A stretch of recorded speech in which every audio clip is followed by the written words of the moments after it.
Hi there mga ka-ride buddies! Welcome to our vlog and today, bigyan ko lang kayo ng idea kung paano ko mount yung ating smartphone bracket at pwede rin siyang camera bracket for action camera ninyo. So dito kasi, kaya ko naisip is parang dual ang magiging gamit nito. Hindi lamang pang smartphone, pwede rin sa ating mga action hero camera. Like Hero 8, 10, 12, whatever. Paano? Tara na! Let's go!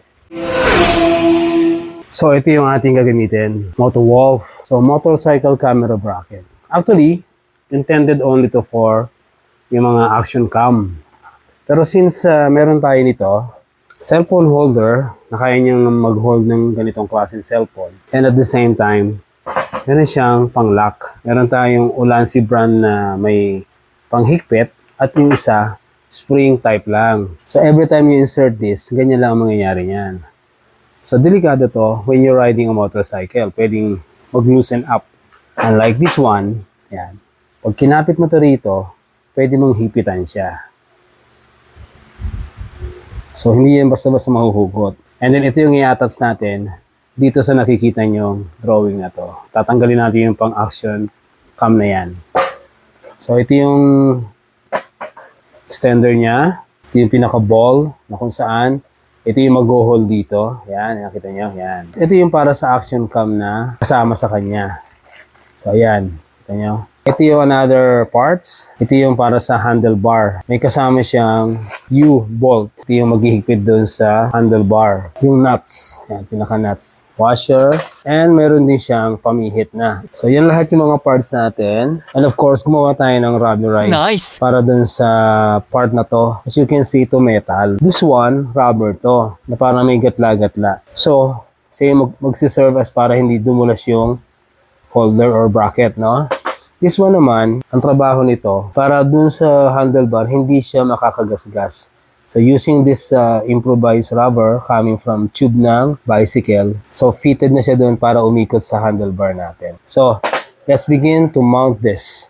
A few moments later. So, dito natin ilalagay yan. So, ganyan siya, no? Ito yung pinaka-available na walang obstruction sa lahat ng area ng Z650, no? And this one, paikutin natin dito. Sasaluhin natin dyan. Hanapin nyo lang yung tamang position na siya magiging maayos, no? So, yun siya. So, kaya natin lagay dito para hindi ito mamaya dito. And then, lagay natin yung washer. Stainless washer siya, guys. Kaya, masisiguro mo na hindi kakalawangin. Make sure na hindi mawawala yung rubber, no? Yung pagkaka-mount niya rito. Kasi, mapupunta sa handlebar yung tension, hindi dun sa rubber. So, dahil provided niya itong pamihit, slowly and gently, hipitan natin siya, guys. Kung meron naman kayong tools na available sa bahay niyo, wala namang problema. Kasi minsan may problema rito sa ganitong klaseng provided nila, hindi quality. Sa totoo lang, yung mga giveaway nilang tools, ano lang yan, masabi lang na meron silang naibigay sa iyo. So, mamaya na natin ihigpitan ng todo. For now, kukunin muna natin yung tamang angle, no? So, yun na yung ating ball para sa unit. Ngayon, ito naman ang i-mount natin. Itong pinaka-arm niya. So, simple lang kasi ito. Kakabit mo lang ng ganyan. Yan. Kung ano yung dapat na required angle mo, pwede mo siyang mabago-bago. So, ang kagandahan nito, may leverage ka na bago-baguhin. Then, once na i-mount na natin to, doon na lalabas yung tamang positioning nito. So, ang pinakamaganda niya, mahigpitan niyo muna ng todo to. Kasi, yun ang pinakamahalaga dito. Dahil we're riding sa sobrang taas ng vibration ng motorcycle, pwedeng mag-loose yan while nagra-ride tayo. So, titingnan natin kung paano yung tamang positioning. So, this is our smartphone. Ayan. Tingnan natin, ha. So, let's say ganyan ang gusto mong position. So, mahigpit na dapat ng side na to. Pwede mo na itong baguhin kung, yan. Let's say, yan.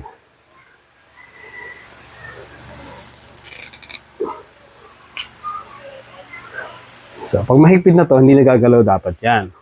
Well, pag fix na tayo sa position na yan, yung angle, higpitan na natin mamaya ng todo.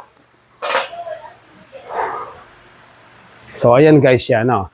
Pakita ko sa inyo yung ibang angle. So, kung nandito ka sa cockpit, so nandito yung camera, buksan natin.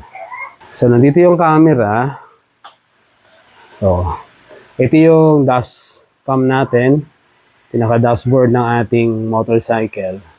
Ito yung camera. So, habang nakaupo ka, kung ako yung nandito sa position na to, so, enough lang na makita ko tong navigational ko rito kung sakaling navigation ang ginagamit ko. So, hindi siya obstructed dito sa left part ng handlebar. So, makakapag-view ka ng mga nangyayari sa iyong dashboard, no? Alam mo kung ano nangyayari sa speed mo kasi hindi siya nakaka-obstruct. So, lobat na. Ayun guys, yan ang ano natin, tamang position. Yan. So at least, marami kang option dito na magalaw. Marami kang option na bago-baguhin to. Pwede mong i-landscape mode kung gusto mo. Pwede mong, yan, portrait mode. So ito siya, pag tinignan mo rito. So inline siya with your dash.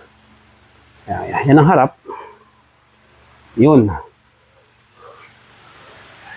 Diba ang ganda? Off na natin to. Ayan, yan guys. Yan yung buong magagawa mo dyan. So, pwede natin palitan ng action cam yan. GoPro, whatever na meron kayong action cam. Kakapit lang natin yung isang adapter para dyan. Ayun guys, natapos na natin yung mag-mount. Kita nyo? Ipakita ko naman sa inyo yung detalye kanina. No? And yan, napakasimple lang sa totoo lang. Hindi naman siya napakahirap gawin. So sana nakapagbigay ako ng information sa inyo and hoping makatulong to sa mga nagbabalak pa lang maglagay ng bracket. So paano? Kung kaabot ka sa puntong ito, please don't forget to subscribe and share and like mo na rin tong ating video. Paano? Ride safe. God bless. Bye-bye.